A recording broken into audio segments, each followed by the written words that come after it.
There's two ways of doing a reverse grip lat pull down. First, you can use an easy bar or a camber bar like this.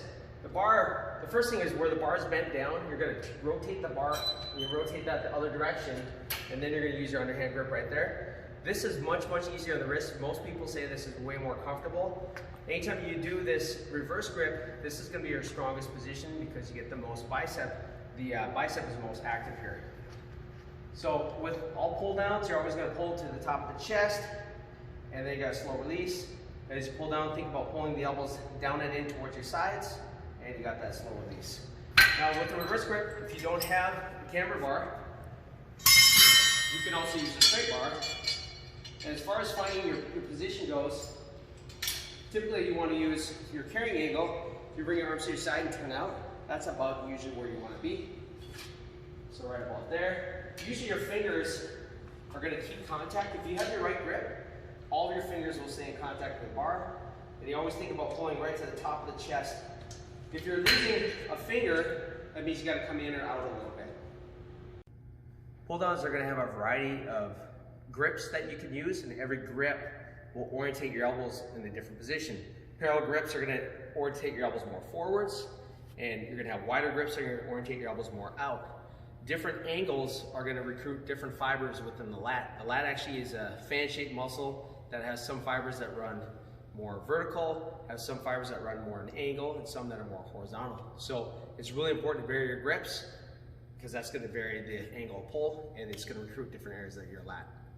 I'm going to teach you how to do a vertical pull down, and this principle will apply for any grip that you use.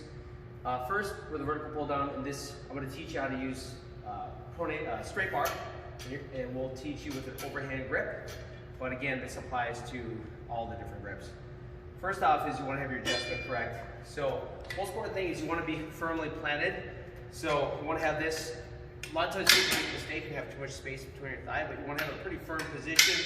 Ideally you're sitting about a 90-degree angle right here. So this is a good position for me, but you don't want to be so tight that you can't squeeze under. So you want it firm but not super tight. So this is a good position for me. And some pull downs, if you're short, will have a step. So you can step up and grab. In this case, I'm tall enough, so I'm going to grab with an overhand grip. I'm going to sit down. I'm going to scoot forwards a little bit, and then I'm going to lean back just a little bit, tiny bit. So you can either be very vertical, or you can have a slight lean. You really are going to need a slight lean, because otherwise the bar is going to hit you in the face.